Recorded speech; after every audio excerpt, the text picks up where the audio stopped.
이사야 30장 마지막 부분이에요. 기다리는 사람들. 우리 모두가 기다리는 것이 있어요. 그걸 평생 모르고 살 수 있지만 기다리는 것이 있어요. 그것이 무엇인지 한번 같이 만나보십시다.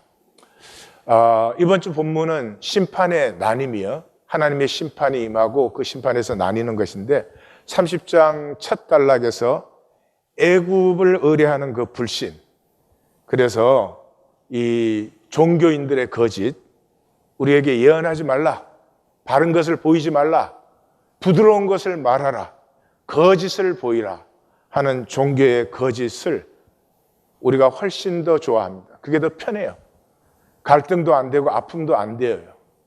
물론 그래서 새로워지지도 않지만 그 끝에 스치듯이 나오는 남은 자들, 그 사람들은 하나님을 기다리는 사람들입니다.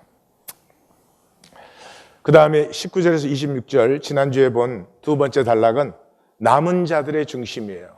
남은 자들의 중심이 뭐가 있는가? 이 시끄럽고 소란스러운 역사 상황 속에서 그들에게는 야라의 세미한 음성, 야라는 가이드, 가르치다, 그런 뜻이라고 했죠. 그 하나님의 가르치심을 바라보는 세미한 음성이 그들 속에 들리고 있다. 항상 상황이 앞에 있는데, 상황으로 살 수밖에 없는데, 상황의 종이 될 수밖에 없는데, 뒤에서 세미하게 들리는 하나님의 음성을 듣는 사람, 이것이 남은 자를 만든다. 오늘 세 번째 본문은 남은 자들을 남은 자 되게 하는 실체, 무엇이 이 시대에 종교인을 넘어서 남은 자들이 되게 하는가? 어려운 것도 아니고 쉽고 간단한 것입니다. 받기를 원하면 누구든지 받을 수 있는 것입니다. 원하기는 우리 성도님들이 다 받으시면 좋겠어요. 엘리야의 시간으로 들어갑니다. 엘리야의 시간은 창조적 해체의 시간이었습니다. 이세벨이 이 바알 신앙을 페니키아로부터 들여와가지고 이스라엘 전체가 바알을 숭배하는 그런 시간이었습니다. 그래서 열왕기상 19장 10절에 보면은 엘리야가 대답하되 내가 만군의 하나님 여호와께 열심히 유별하오니 이는 이스라엘 자손이 주의 언약을 버리고 주의 제단을 헐며 칼로 주의 선지자들을 죽였음이오며 오직 나만 남았거늘 그들이 내 생명을 찾아 빼앗으려 하나이다. 그러니까 바알 신앙이 이스라엘을 휩쓴, 지금 같이 기독교는 있지만은 다 돈의 물결이 덮고 휩쓸었지, 그게 정말로 생명의, 하나님 생명의 아름다움과 신비를 피우고 나타내고 누리고 나누는 그런 사람들은 없는 것 같은 그런 시대입니다. 이런 시대에 하나님의 사람은 누구냐? 중심에 울리는 세미한 음성이 있는 사람이에요. 왜 세미한 음성이에요? 하나님의 경륜은 천천히 흐르는 실로아의 물이에요. 물이 빨리 흐르면 소리가 크죠. 그런데 천천히 흐르는 물은 소리가 거의 없습니다. 세미한 음성을 들어야 하는데 이런 시대일수록 거대한 종교 현상에 미칩니다. 사람들이 많이 모인다, 건물이 크다, 전부.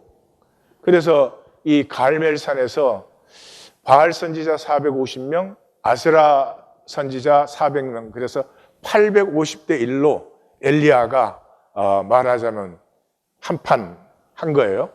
근데 그 850명이 자해하고 난리를 쳐도 아무것도 나타나는 게 없어요. 근데 엘리야가 그 제단에 도랑을 파고 물을 채워라, 제단과 제물을 물로 다 적셨는데 엘리야가 하나님께 기도하니까 그 하늘로서 불이 내려와서 그것을 다 살랐어요.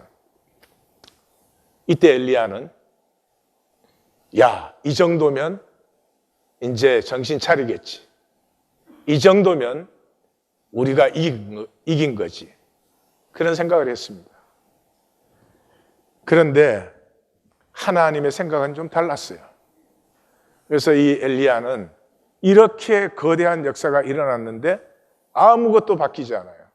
오히려 이세벨이 엘리야를 죽이겠다고 해요. 그러니까 하나님 앞에 엘리야가 차라리 나 죽이셔. 차라리 나 죽이셔. 어떻게 하라는 거예요? 예, 그런 거죠. 근데 하나님이 그 엘리야를 달래고 먹이고 쉬게 해가지고 호렙산까지 오게 만듭니다. 그리고 그 호렙산에서 너는 나가서 산에 서라 하시더니 여호와께서 지나가시는데 여호와 앞에 크고 강한 바람이 산을 가르고 바위를 부수나 바람 가운데 여호와께서 계시지 아니하며 바람 후에 지진이 있으나 지진 가운데도 여호와께서 계시지 아니하며 또 지진 후에 불이 있으나 불 가운데 여호와께서 계시지 아니하더라. 어마어마한 종교 현상 속에 하나님은 계시지 않는다. 하나님은 그렇게 역사되지 않는다. 그렇게 역사할 수 없는 것이 하나님의 본능이에요. 가장 온유한 인격, 가장 온전한 사랑의 인격이에요. 죄악된 내가 조금이라도 아프고 힘들까 봐 내 가슴 중심에서부터 세미하게 울려 나옵니다. 들으면 생명이 살아나고 기가 살아나고 복이 되는 것이죠. 그래서 불 후에 세미한 소리가 있는지라. 종교는 항상 돌로 떡을 만들고 천사 수종 드는 걸 보이고 만국의 영광을 가진 것처럼 설쳐대고 그렇습니다. 그런데 우리 영의 필요는 현상이 아닙니다. 그런 현상이 아무리 크게 일어나도 그 현상 속에 내가 있어도 본질적으로 아무것도 바뀌지 않아요. Nothing changes. 우리의 인격과 영혼과 삶을 새롭게 하는 것은 내 가슴 중심에 울리는 세미한 음성이에요. 그 세미한 음성이 뭐죠? 너는 내 사랑하는 자요. 내가 너를 기뻐하노라. 하나님의 이 음성을 들을 때까지 우리는 에고의 욕망에 미치광이들이 돼요. 우리 영혼은 깊거든요. 이게 채워지지 않으니까 그 목마름이 말로 다 할 수가 없어요. 근데 그 무적행 같은 자리에 하나님의 세미한 음성이 너는 내 사랑하는 아들이요. 너는 내 사랑하는 딸이요. 내가 너를 기뻐하노라. 죄덩어리인 내가 그때 죄에서 자유함을 얻습니다. 내 의와 공로가 아니라 하나님의 사랑에 붙들림 받아서 죄를 이기기 시작하고 넘어서기 시작하고 내가 그렇게도 원하는 사랑으로 살고 싶고 선과 의로 살고 싶었던 그 삶이 내게서 피어나는, 내가 나에게 깜짝 놀라는 이런 역사가 일어나죠. 그 세미한 음성이 들리니까 하사엘을 아람 왕에 세우고 예후를 이스라엘의 왕으로 세우고 엘리사를 너 대신 세워라. 오늘 이사야 30장 27절에서 33절은 심판의 거대한 파멸 속에서 남은 자들의 가슴 속에 있는 세밀한 기쁨을 우리에게 보여주고 있습니다. 그래서 본문의 가장 큰 특징이 하나님이 의인화되어 있어요. 하나님의 이름, 하나님의 진노, 하나님의 간. 이 간이란 리버인데 우리 번역에는 그냥 빠져 있어요. 그의 입술, 그의 혀, 그의 호흡, 그의 장엄한 목소리, 그의 팔의 치심, 그의 목소리, 그의 호흡 10번이 나옵니다. 하나님을 우리가 인격적으로 느낄 수 있도록. 심판은 사건이 아닙니다. 심판은 사건이 아니에요. 역사 끝에 심판이 있고 그래서 지옥 가고 천국 가고 그런 것이 아니고요. 심판은 인격적이에요. 하나님의 심판이 일어났을 때 거짓과 진실이 갈라지는 거예요. 거짓은 거짓이에요. 진실은 진실이에요. 근데 우리 중에 진실될 자가 누가 있어요? 있어요. 많이 있어요. 얼마든지 있어요. 내가 죄인입니다. 그게 진실이잖아요. 네? 죄인인데 죄인 아닌 척 하는 건 정말 우스운 일인데 종교는 그게 대가거든요. 근데 하나님 못 믿거든요. 상황이 내 앞에 전부인데 어떻게 하나님을 믿어요? 하나님, have mercy on me. I'm a sinner. I'm an unbeliever. 그게 진실인데 종교 안에 들어오면 그걸 할 수가 없어요. 믿는 척 해야 되고 뭐 하나님을 섬기는 척 해야 되고 뭐 그렇게 돼버리는 거죠. 그래서 심판은 마귀가 가장 속여놓은 것이에요. 이 심판은 첫째로 다들 나는 심판을 안 받을 것이라고 생각해요. 왜? 내가 선하게 못 살았는데 생각은 선했거든. 내가 선하게 살고 싶었는데 목사를 잘못 만나서 안 된 거지. 그래서 이 인류는 전부가 말도 안 되는 거짓말에 속아 있어요. 죽으면 다 좋은 데 간다는 거예요. 장례식장 가면 다들 그렇게 말해요. 이제는 고생 마치시고 좋은 데서 편히 쉬시옵소서. 그거 어디서 나온 거예요? 만약에 그렇다면 예수님 같은 거짓말쟁이가 없는 거지.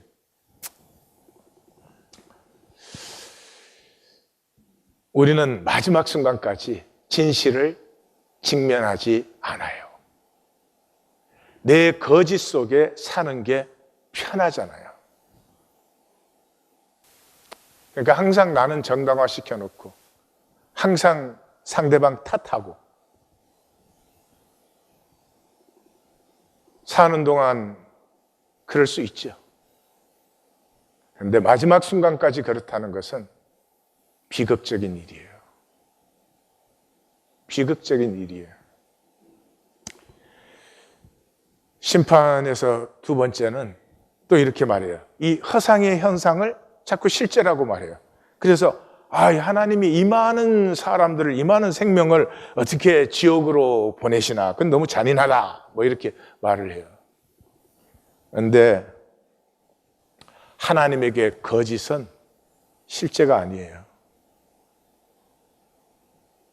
존재하는 게 아니에요. 하나님의 생명을 주어서 이 땅에 보냈는데 그냥 그 현상의 리액트, 이 생명의 주체성을 한 번도 누려보지 못하고 그 상황의 리액트, 반사만 막 하다가 쓰러진 거예요. 하나님은 그 안에 한 번도 존재를 보신 적이 없고 생명을 보신 적이 없어요. 그냥 바람이 일어났다 쓰러지듯이 어떤 상황 속의 현상이 막 파동을 치다가 없어진 것밖에 없어요. 그런데 그 현상이 더더욱이 거짓이에요. 이 땅의 삶이 아픈 이유가 무엇일까요? 우리 이렇게 하나님의 형상의 인간들이 같이 사는데 왜 이렇게 아픔이 많고 왜 이렇게 차별되어야 되고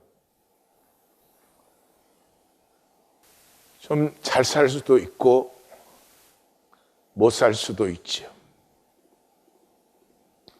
그래서 같이 살아가면 잘 살고 못 살고가 뭐 그렇게 문제가 되겠어요.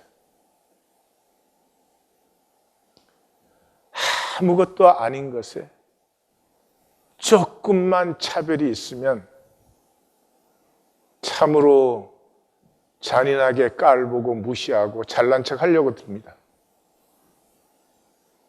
거짓 때문에. 그 모든 뿌리가 거짓입니다. 나의 실제는 감춰놓고 조건과 상황을 만들면 그걸 내세워서 남을 무시하려고 들고 또 거꾸로 수치와 열등의식을 받기도 하고 그런 것이죠. 심판이 실제로 느껴지기까지 돈이 실제예요. 심판을 실제로 느끼지 못하는 사람은 현상이 전부입니다. 현상이 영원해요. 그래서 이 현상 만드는 것밖에 삶이 없잖아요. 그 현상은 뭘로 만들어요? 돈으로 만들죠. 돈으로 만드는 게 뭐예요? 겉에 보이기죠. 예수님 말씀대로 보이기 아니에요. 본질이 없이 보이기예요. 허무는 본질이 없는 것이죠.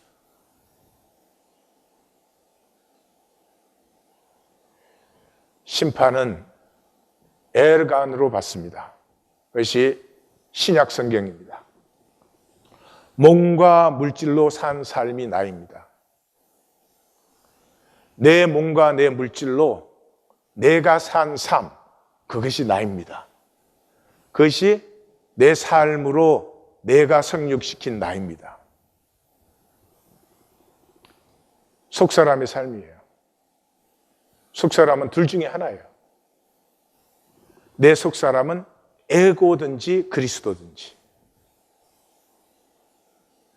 그리스도가 속사람이 되면 내 안에 하나님의 형상이 피어납니다. 에고가 내 속사람이 되면은 내 욕심이 내 모든 것이 됩니다. 예수님을 훌륭한 가르침을 주신 그런 분으로들 다 말씀하지만 성경은 전혀 아닙니다. 아무리 중요한 말씀도 예수님께서 3번 반복한 게 없습니다. 그런데 심판만 쫓겨나 8번, 바깥 어두운데 3번, 슬피 울며 5번, 이를 갈리라 2번, 꺼지지 않는 불 4번, 지옥 12번. 성경에 지옥이 있다라고 말할 수 있는 부분이 없습니다. 있다라고 하는 부분이 없어요. 저게 지옥을 말하는 것이라고 해석할 수 있어요. 그런데 지옥을 직접적으로 말씀하신 분은 예수님밖에 없어요. 예수님이 안 계셨으면 지옥은 실제가 아니고 믿어서도 안 되는 것이죠. 예수님은 딱 하나였습니다. 그 짧은 생애를 통해서 보여준 것은 우리는 아버지로부터 나왔어. 아버지와 하나 돼야 돼. 끝까지 단절되어서는 안 돼. 이것이 예수님이에요. 바울이 쓴 첫 편지가 데살로니가 전서입니다. 이 데살로니가 전서는 박해와 거짓을 이겨야 되는 성도들에게 쓴 편지예요. 그래서 주제가 3장 13절에 우리 같이 한번 읽을까요? 너희 마음을 굳건하게 하시고 우리 주 예수께서 그의 모든 성도와 함께 강림하실 때에 하나님 우리 아버지 앞에서 거룩함에 흠이 없게 하시기를 원하노라. 아멘. 이게 이제 데살로니가 전서의 핵심 기절이거든요. 아시죠? 바울이 이제 1차 전도 여행을 가서 소아시아 쪽으로 갔죠. 거기에서 온 시민이 다 나오고 허다한 무리가 모이고 바나바와 바울을 제우스와 허르메스라 하고 막 이런 역사들이 일어났습니다. 그래서 바울은 그 소아시아로 또 가고 싶어서 다시 가는데 성령님께서 그냥 딱딱해서 이 빌립보 쪽으로 튕겨버리죠. 그런데 빌립보에 들어가서부터 시작해서 2-3 안식일 복음을 전하면 쫓겨나고 맞고 감옥에 갇히고 이렇게 해가지고 이제 아덴을 지나서 아덴에서 처참한 실패를 하고 날마다 만나는 사람들과 쟁론하였더라. 그런데 그를 친하여서 몇 사람이 믿어주었다. 이렇게 성경 참 재밌지 않아요? 그리고 고린도로 건너갔어요. 그 고린도로 건너가서 그가 심히 약하고 두려워 떨었다. 그때 신앙이 시작되는 것입니다.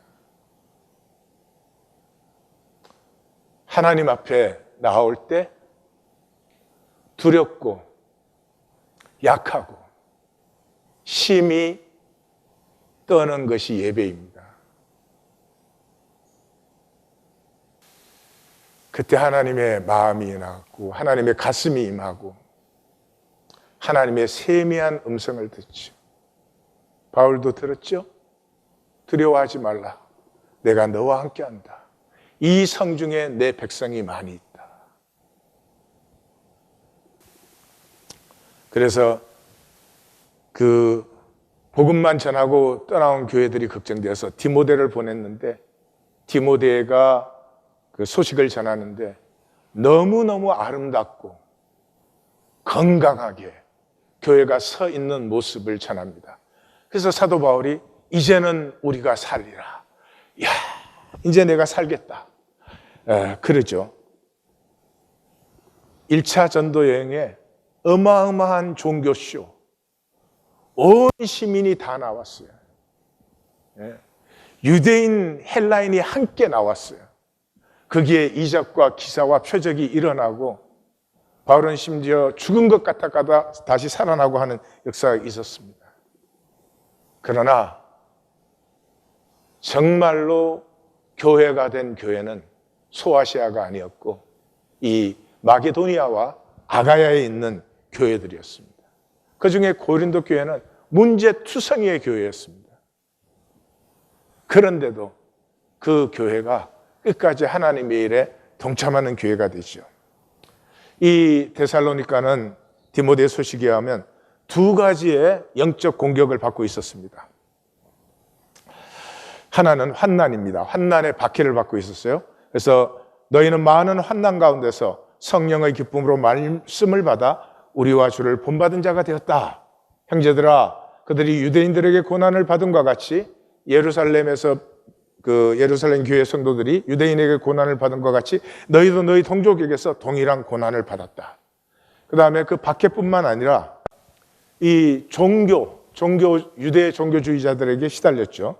그래서 우리가 먼저 빌립보에서 고난과 능력을 당하였으나 그 유대 종교인들이 바울이 이 복음을 전하는 종교 아니다, 하나님 안에서 한 가족 되는 것이다 하는 것을 핍박해서 쫓아냈죠. 우리 하나님을 힘입어 많은 싸움 중에 하나님의 복음을 너희에게 전하였다. 유대인은 그 당시 유대인은 다 유대 종교인들이죠. 주 예수와 선지자들을 죽이고 우리를 쫓아내고 하나님이 기쁘시게 하지 아니하고 모든 사람에게 대적이 되어 우리가 이방인에게 말하여 구원받게 함을 그들이 금하여 자기 죄를 항상 체험해 노하심이 끝까지 그들에게 임하였느니라. 바울의 평생이 종교는 구원이 아니다, 종교 생활은 구원이 아니다 라고 유대 종교와 싸운 일생이죠. 어떻게 하다 보니 저도 평생 하는 말이 종교는 절대로 구원이 아닙니다. 구원이 구원입니다.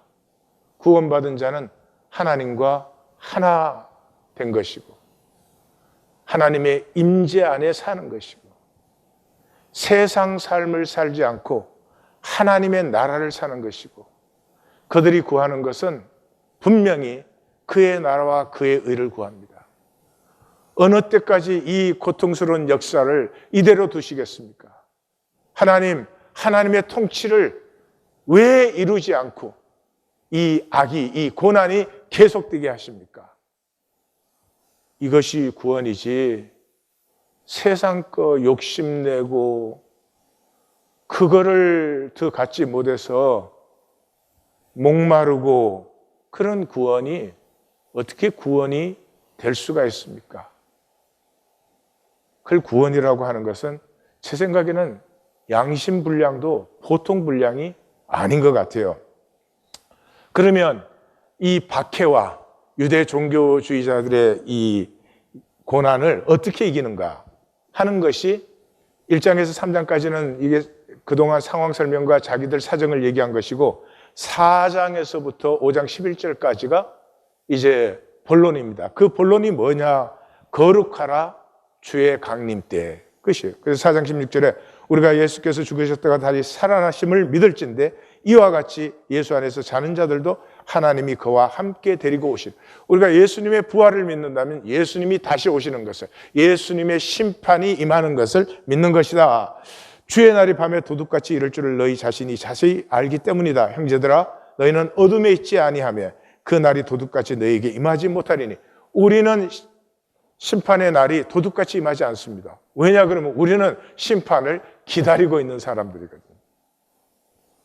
아침에 눈 뜨면 오늘 이제 하나님의 통치가 이루어지고 거짓과 이 모든 이 고난과 이 속이고 차별하고 인간이 인간 대접을 받지 못하고 이것들은 이제 사라지고 이제 모든 생명이 주 안에서 마음껏 피어나는 이제 하나님의 나라가 시작이 될 것인가 기다리는 사람들이에요.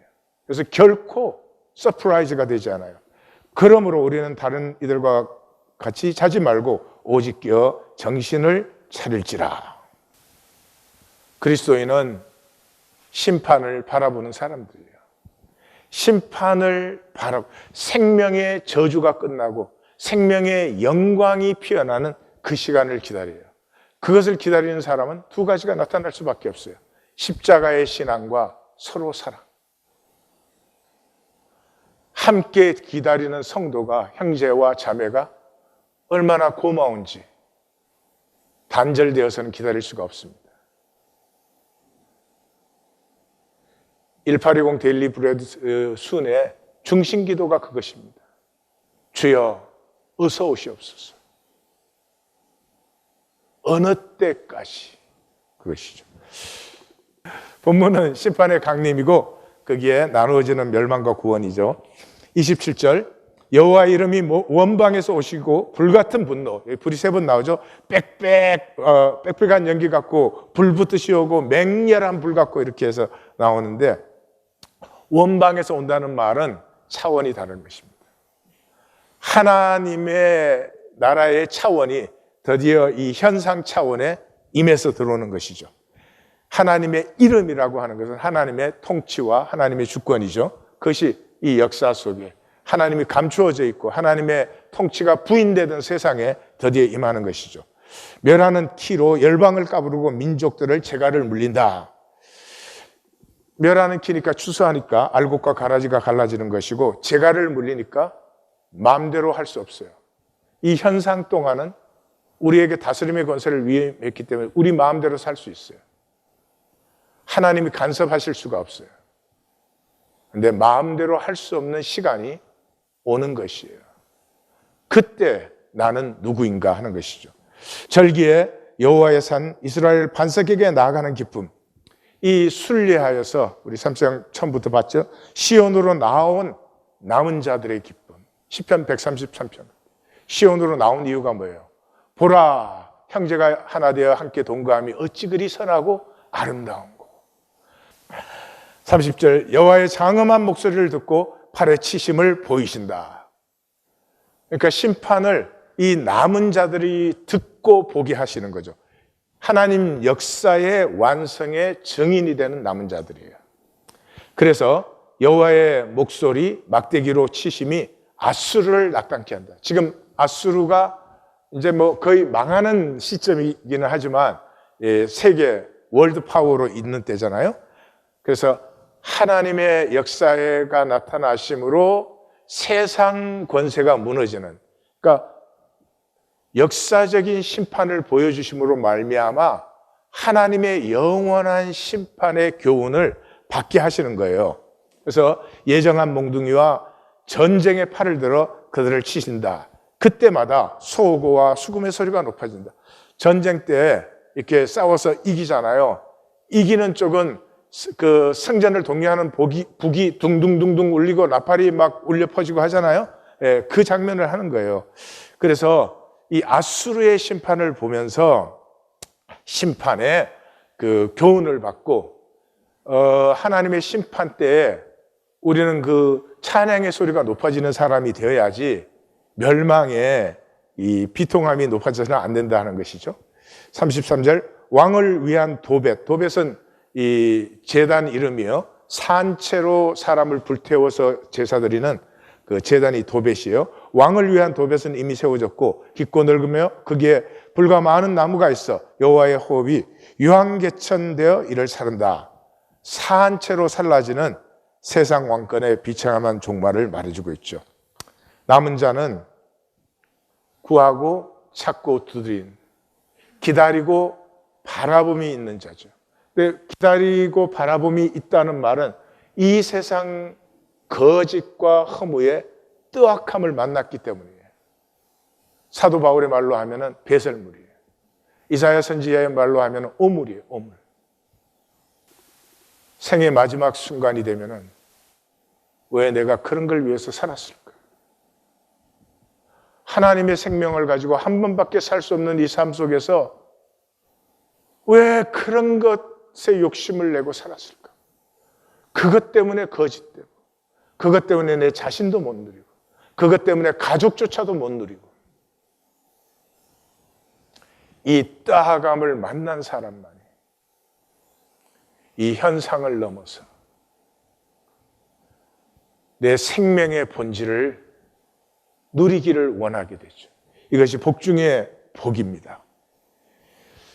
그러나 이것이 쉽지 않은 이유가 뭐예요? 우리는 현상세계에 있고 이 현상세계는 마귀가 통치하고 있죠. 마귀의 질서가 다스리고 있어요. 다시 말해서 거짓의 역사가 온 세계에 충만하죠. 그 거짓의 역사 속에서 자기 자신에게조차도 거짓된 이 거짓의 역사 속에서 그 거짓을 넘어서 나 자신의 진실을 가꿀 수 있는 길은 심판이 실제로 느껴질 때뿐입니다. 심판이 실제가 아니면 이 모든 것은 다 성경 지식이 됩니다. 종교 지식이 됩니다. 그걸 다 알고 있습니다. 그러나 실제는 현상이에요. 실제는 현상이니까 돈밖에 없는 거예요. 무의식적이지만 돈이 가치 중심이에요. 뭐 행동 하나를 해도 이 돈 계산이 반드시 그 중심에 들어있어요. 이 일을 하는데 내 생애에 이게 정말 나의 가치를 창조하는 일인지, 이게 정말 내가 하고 싶어서 하는 것인지, 그런 건 전혀 관심 밖이에요. 모든 선택의 중심에 돈 계산이 들어있어요. 모든 종교 행위에도 물론이고요. 며느리의 비밀 서랍이라고 하는 작품을 나누겠습니다. 이 동창 모임에 60대 초반 그런 나이에 그 여자분들이, 근데 이 주인공인 시어머니는 대학교 교수님이세요. 교수님인데 그 동창들이 이렇게 모였는데 전부 며느리하고 문제가 아주 많아요. 근데 이 시어머니만 며느리하고 너무 좋은 관계예요. 그래서 그 며느리 얘기를 하면 다른 사람들이 믿을 수 없어 하죠. 그러는데 이제 그 며느리가, 아들은 미국에서 공부를 하고 있고 며느리는 먼저 공부를 마치고 아들 하나 데리고 이 대학으로 왔는데 그 지방 대학이에요. 그래서 그 지방에 내려가서 이제 들어가면 집 청소해주고, 대학 교수님인데 집 청소해주고 또 아이 픽업에 오고 저녁 식사 준비하고 이제 내려가는 날은 그렇게 해주는 거예요. 근데 그날도 청소를 이렇게 하다 보니까 그 며느리의 그 메모리 북이 그 급히 나가느라고 했는지 그냥 이렇게 있는 걸 보았어요. 그래서 무슨 스케줄 같은 거 이제 그 기록해 놨나 보다 그러고 이렇게 했는데 그게 아니고, 일기는 아니지만 이제 자기 얘기를 적은 그런 것들이에요. 근데 거기에 그런 말이 써져 있어요. 자기가 초등학교 5학년 때 그 친엄마를 처음 알았어요. 그 아버지가 바람을 피워서 낳은 딸인데 그 딸을 아버지가 집으로 데리고 들어온 거예요. 그러니까 이 낳은 엄마는 얘를 보고 싶어서 가끔씩 찾아오면 안타깝고 잘해주고 그러는데, 얘가 초등학교 5학년 때 이제 그게 친엄마인 줄 알았어요. 근데 만약에 친엄마로 내가 인정을 하면 이 집에서 내 위치가 흔들릴 것 같아서 자리를 지키려고 그 어머니에게 더 앙칼지게 하고 못되게 하고, 죽었을 때는 장례도 안 가고 그랬어요. 근데 그 얘기를 사실은 시어머니도 모르고 남편도 모르고 아무도 몰랐죠. 일단 직접 한번 들어보세요. 결혼하면 이 족쇄에서 벗어나 자유로울 줄 알았다. 그런데 잘 보여야 할 또 하나의 엄마가 기다리고 있다는 것을 알았다. 시어머니 말이다. 나는 이제까지 갈고 닦아온 잘 보이기 위한 각종 전략으로 또다시 시어머니를 기분 좋게 해야 했다. 물론 어릴 적부터 그러했듯이 나는 내가 어떻게 해야 시어머니가 좋아할지를 알고 있다. 그것은 자라오면서 습득한 나의 생존 전략이기 때문이다. 시어머니한테도 당연히 이런 전략이 잘 먹혀들어가 성공하고 있는 것 같다. 그런데 나도 잘 보이려고 뼈 빠지게 노력이라는 것을 하지 않고 보통의 아이같이 있는 그대로 어리광도 부리면서 행동하고 싶을 때도 많았다. 설사 그 행동 때문에 야단을 맞고 벌을 받아도 말이다. 다행히도 시어머니는 좋은 분이지만 친엄마에게나 할 수 있는 응석을 마음껏 부릴 수는 없다. 그러나 때로는 일탈을 하고 싶다. 그냥 떼쓰면서 본성대로 편하게 싫어하고 미워하는 것조차도 드러내놓고 싶어진다. 마음 따로 행동 따로 하는 나한테 지치려고 한다. 시어머니를 친엄마처럼 생각하지도 않으면서 엄마로 부르는 나의 모든 모순적 행동에서 벗어나고 싶다. 그러나 아마 이런 객기는 자주 부릴 수 없을 것 같다. 낳아준 엄마의 진정한 모성이 무엇인지를 알게 해준 목숨보다 더 사랑하는 금쪽 같은 내 아들을 잘 키우기 위해 꼭 있어야 할 시어머니이기 때문이다. 이 글을 읽자 선영은 현지를 낳아준 친엄마의 존재를 알게 되었다. 이제까지 선영은 고등학교 때 돌아가셨다는 분이 현지의 친엄마인 줄 알았다. 민호조차도 현지의 생모 얘기는 모르는 것 같았다. 그러면서 최근 현지의 다소 달랐던 행동들이 새삼 머리를 비집고 들어왔다. 오른쪽 어깨 수술로 식사하기가 어려웠던 선영을 현지가 밥을 떠먹여 주었을 때가 생각났다. 그때 현지가 끼고 있는 다이아몬드 반지를 우연히 보게 되었는데 결혼 때 선영이 예물로 해주었던 반지와는 다른 모습이었다. 다이아몬드 크기는 동일하지만 세팅이 달라져 있었다. 선영이 친구한테 소개받은 보석상에 가서 큰맘 먹고 맞추어 준 것이었다. 그런데 현지는 그동안 별로 마음에 들지 않는 반지를 억지로 끼고 다녔다는 것을 항변이라도 하듯 선영과 상의하지도 않고 세팅을 새로 해 보란듯이 끼고 온 것이다. 그리고 선영은 현지한테 새 차를 사주려고 했을 때가 떠올랐다. 현지는 선영이 차 사라고 주는 돈을 받지 않는다며 선영이 타던 헌차를 주고 대신 그 돈으로 선영의 새 차를 사라고 했다. 선영은 현지의 이런 행동을 배려심이라고 착각했다. 그런데 지금 곰곰이 생각해보니 현지의 관점은 다른 것일 수도 있었다. 선영은 현지한테 사주는 것이 즐겁겠지만 현지 입장에서 보면 아무것도 해주지 않는 친정과 비교되기도 하고 자신의 취향과 거리가 먼 선영이 사주는 물건들이 마냥 좋지만은 않았을 것 같다. 자동차를 포함해 각종 물건들을 받는 게 부담된다는 것을 민호를 통해 간접적으로 완곡하게 전했던 기억도 어렴풋이 났다. 그동안 선영이 친딸처럼 생각해왔던 현지의 가슴 밑바닥에는 다른 마음이 숨겨져 있던 것이다. 출생의 비밀과 지금까지 버텨온 치열한 생존 전략을 깊게 감추어 놓은 서랍이 현지 마음속에 있을 것이라고 짐작조차도 못했다. 어쩌다가 우연히 현지의 비밀 서랍을 훔쳐본 선영은 무척 혼란스러워졌다. 진심은 비밀 서랍에 넣어두고 오직 잘 보이기 위한 모순적 행동이 몸에 밴 현지를 생각하니 안쓰럽기도 했다. 그러나 선영 가슴 속에서 차가운 바람이 이는 것은 어쩔 수 없는 일이었다. 이 선영이 시어머니고 현지가 며느리인데 이 시어머니와 며느리 관계는 필요 관계죠. 살기 위해서 필요한 관계죠. 그러나 인격 관계는 아니에요. 인격 관계는 하나 된다는 거죠.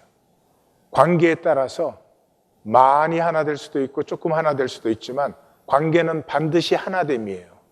예, 선생님과 제자, 목회자와 성도, 이 다 관계의 본질은 하나됨이에요. 그런데 그 하나됨이 전혀 없는 필요 관계예요. 그래서 자신도 생각을 해요. 내가 그동안에 잘해준 것이 내가 너에게 이렇게 잘해주니 너도 나에게 잘해줘 하는 것이 아니었을까. 이 며느리가 그 하나 있는 아들을 위해서 모든 것을 다 희생하듯이 자기도 하나밖에 없는 자기 아들에게 잘하라고 이 며느리에게 잘하는 것은 아닌지. 자식 사랑은 귀한 것인데 독이 되어버렸어요. 사랑은 우주적인 것이에요. 그런데 내 자식만 사랑하고 다른 어떤 자식도 사랑할 수 없는 것은 사랑이 세츄레이트 돼서 사랑이 독이 되어버린, 그래서 이 시대의 자녀들은 얼마나 스트레스를 받고 우울증에 걸리고 무기력감에 시달리고 성공해야 된다는 강박점에 억눌리고 이러는 것이죠. 며느리야 그렇게 좋았지만은 그러나 숨겨진 마음이 따로 있었죠. 이것이 오늘 우리의 삶이잖아요. 특별히 종교인. 저는 늦게 예수를 믿었기 때문에 예수 믿고 교회 안에 들어와서 제일 놀란 것이 만들기였어요. 그 전에 친구는 그냥 어울리니까 친구가 됐어요. 싸우고 지지고 복고해도 그냥 친구가 됐어요. 교회 안에 오니까 만들어요, 만들어. How can you make a relationship? 뭘 잘해줘야지 되는 거야. 이건 비참한 것이에요. 가장 비참한 것이 관계를 만드는 것이에요. 나 너에게 잘해주니까 너도 나한테 잘해줘야 돼. 굉장히 불안한 것이에요. 오늘 말씀 제목이 기다리는 사람인데 우리가 무엇을 기다리죠? 그냥 나로 사랑받기를. 우리 모두는 그것을 기다리고 있어요. 그냥 나로 사랑받기까지 나는 나를 누리지 못해요. 나는 나를 알 수가 없어요. 뭘 해주고 안 해주고의 문제가 아니에요. 힘과 능으로 만드는 것이 아니에요. 예수님이 말한 어린아이와 같이 어리광 부릴 수 있고 야단도 맞을 수 있고 벌도 쓸 수 있어요. 그럼에도 불구하고 나를 나로 대해주는 것이지, 나에게 어떤 목적이 있어서 나에게 뭘 해주고 안 해주고가 아닌, 종교인의 가장 큰 비극은 단절이죠. 단절이면 거짓이죠. 진실이면 하나죠. 종교인들은 가장 중요한 예배가 안 됩니다. DNA가 없어요. 임재 앞에 나와서 탁 앉는 순간에 눈에 눈물이 걸성해지고 콧등이 시큰해지고, 내가 나를 좋아하기 힘든데 그 나를 아무런 조건 없이 나를 그대로 사랑해 주시는 주님. 어쩌면 종교에는 이것도 못 믿을지 몰라요. 하나님에게 뭔가를 내가 공을 세우고 잘해야 된다고 생각할 수 있을지 몰라요. 아니요. 죄악되기 때문에 죄악된 모습으로 나와서 아버지, 아빠 부를 때 나의 부족함 때문에 더 큰 사랑이 열리는 하나님. 종교인은 돌이키지 않고 버티기를 합니다. 버티기는 두 가지예요. 이해와 설마. 이해는 알미 아니에요. 이해는 알미 아니에요. 그래서 잘함이 없어요. 이해한다는 것은 내 수준에서 이해하는 거예요. 그거밖에는 안 되잖아요. 그러니까 내가 다 이해를 했어. 그런데 내 수준에서 이해하고 소화했기 때문에 절대로 내가 새로워지는 역사는 일어나지 않아요. 수준이 다르다, 차원이 다른 문제다 하는 걸 전혀 몰라요. 내가 이해했으니까. 종교에는 이해해요. 그래서 야다. 진정한 암도 없고 차람이 없어요. 그러면 이해만으로는 버틸 수가 없겠죠? 그래서 종교에는 설마를 가지고 있어요. 설마. 설마라는 말이 뭐예요? 실제가 아니에요. 하나님 다 이해해요. 실제가 아니에요. 심판이 절대로 실제가 아니에요. 실제가 아니기 때문에 안타깝지 않아요.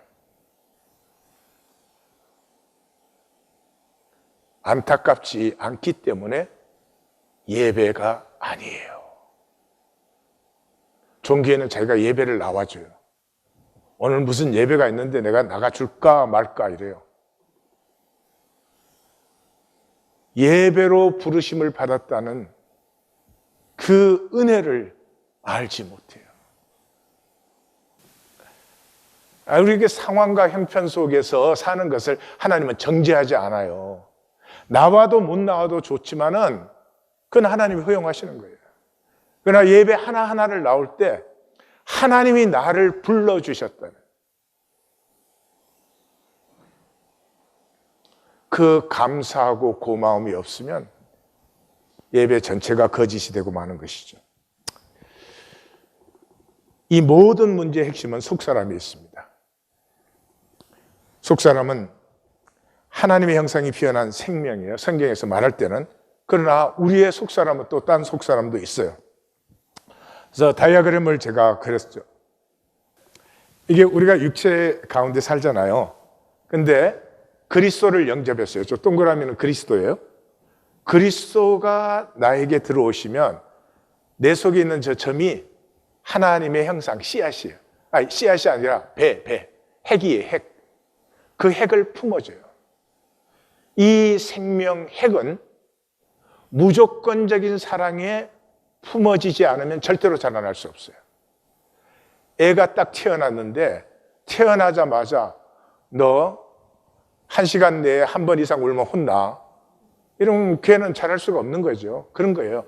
그냥 우리에게 있는 하나님의 형상은 이 형상 자체가 무한귀한 것이기 때문에 무조건적인 무한한 사랑에 품음 받을 때만 피어납니다. 그래서 그리스도를 영접하면 이 그리스도가 배젖, 씨앗의 핵이 피어나는 그 영양분, 배젖이 되어줘요. 그래서 내 안에, 사도 바울은 내 안에 그리스도가 사는데 그 그리스도 안에서 내가 육체 가운데 산다 하는 것은 여전히 육체 가운데 있는데 이제는 하나님의 형상이 피어나 산다 그런 것이에요. 이것이 이제 성경이 얘기하는 사실은 속사람이에요. 그런데 그리스도 영접하지 않아도 우리가 속사람이 다 있어요. 그 속사람은 뭐예요? 이 생명 핵이 그리스도 영접 안 됐으니까 에고에 쌓여 있어요. 잘나야 되고 절대로 질 수 없고 어떤 것에도 나는 남보다 많이 가져야 되고 높아야 되고 성공해야 되고 그런 것들이죠. 그만큼 그렇게 원하는 만큼 수치와 열등의식은 또 더 깊어지죠. 그래서 이 종교인은 그리스도와 단절되어 있습니다. 그리스도 영접하지 않았어요. 어디에 영접했어요? 생각에 영접했어요. 에고에 영접했어요. 그래서 종교인은 그리스도의 속사람이 아니고 에고의 속사람으로 종교 생활을 하고 있는 것이죠. 사실은 그래서 겉사람뿐이에요. 하나님 형상의 아름다움을 모르기 때문에 겉에 뭔가 좀 번쩍거리는 것, 뭔가 좀 비싼 것, 뭔가 자랑스러운 것, 그런 것을 갖다 붙여야 되는 거죠. 평면 계산밖에 없어요. 평면 계산밖에 없어요. 복을 상실하는 거. 마치 이런 거예요. 바둑을 두는데 딱 한 수밖에 못 봐. 그 앞에 있는 거 먹느냐 먹히냐 그거밖에 몰라. 그래서 대마 전체가 죽는 이것이 종교인의 삶이에요. 심판은 계산을 완성시키줘요. 심판을 바라보는 사람은 당장의 이익 손에 붙들리지 않고 주님 앞에 쓸 때 나를 향해서 살아갈 수 있어요. 그래서 이 현상의 것에 미혹되지 아니하고 내 생애의 모든 길이 내 안에 주시는 하나님의 형상을 피우는 선한 싸움, 달려갈 길, 지킬 믿음을 하는 것이죠. 우리의 생명이 실제가 되는 유일한 길은 속사람밖에 없어요. 그리스도를 영접해서 그리스도가 내 하나님의 형상을 품어서 그리스도를 먹고 이것이 자라서 나의 나됨이 이루어져야 돼요. 그런데 바울이 그렇게 종교의 휘황찬란한 쇼를 펼쳤던 소아시아의 교회의 총결론이 뭐예요? 성경은 제일 마지막 책 계시록에서 소아시아의 7교회에게 편지를 하고 그 7교회의 마지막 결론이 이것입니다.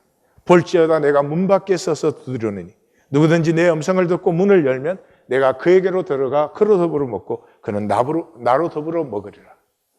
그 휘황찬란했던 소아시아 교회들은 사실은 그리스도가 문 밖에 서 계신, 그리스도와 단절된, 그리스도가 속사람되지 못했던 종교인들이었습니다. 심판은 영원히 나뉘는 것입니다. 그냥 나뉘지 않고 영원히 그것을 의식하는 것입니다. 하나님의 은혜를 입은 자는 영원히 영광을 누립니다. 근데 그것을 패한 자는 영원히 허무합니다. 두말할 것도 없이 그리스도의 생명으로 피어난 나는 하나님 생명의 무한 신비를 누리죠. 근데 영원한 허무가 되면 영원한 고통이에요. 왜요? 성경은 인간에게서 가장 고통스러운 것이 허무라고 말하고 있어요. 불교는 고예요. 이 고난, 고통이 어렵다고 하는데 성경은 고난 속의 사람은 살 수 있어요. 그런데 허무한 사람은 살 수가 없어요. 그래서 성경은 인생의 문제를 허무로 핵심짓죠. 규정짓죠. 종신토록 땀 흘려 수고했는데 가시덤불과 엉겅퀴를 거두어요. 평생을 싸워왔는데 향방 없는 달리기에 허공을 치는 주먹질이었어요. 사도 바울은 로마서에서 이것을 평생이 썩어짐의 종로로 타고 허무에 굴복한 삶이라고 얘기하고 있어요. 둘 중에 하나입니다. 거짓으로 살면 허무가 영원한 결과입니다. 종교 안에 있으면 편안합니다. 스스로 속이니까. 설마 지금 잘 살고 있잖아요. 돈이 좀 없어서 그렇지. 내 본질 문제는, 내 영원한 실제 문제는 전혀 직면하지 않지요. 2023년은 직면하고, 그래서 우리가 할 수 있는 건 거기까지밖에 없어요. 직면해서 가슴이 아파지는 곳에 하나님의 긍휼과 자비의 은혜가 흘러 넘치는 것입니다. 예, 나눔 가이드. 심판이 실제가 아니면 하나님의 나라도, 하나님의 섭리도, 하나님의 은혜도, 하나님의 복도, 하나님의 구원도, 물론 하나님 자신도 실제가 아닙니다. 개념으로 이해만 하는 거죠. 종교에게는 하나님의 심판이 불의하게 느껴집니다. 어떻게 이 많은 사람들을 다 지옥으로 보낸다는 말이에요. 그냥 허상이 허상으로 돌아가는 것인데 그렇게 불의하게 느껴지고 실제가 아니에요. 왜냐 그러면 종교인에게는 실제가 없기 때문이에요. 1820 데일리 브레드는 내가 가짜임을 나누는 자리입니다. 십자가에 부딪힌 가슴 아픔과 깨어짐을 나누는 자리입니다. 우리의 가슴이 깨어지는 곳에 반드시 성령이 임하고 하나님의 은혜의 역사가 이루어지는 것입니다. 1820 데일리 브레드가 교회되는 2023년, 이 올해의 연말에서는 하나님이 우리 가운데 행하신 놀라운 일을 기뻐하며 찬양할 것입니다. 기도하십시다.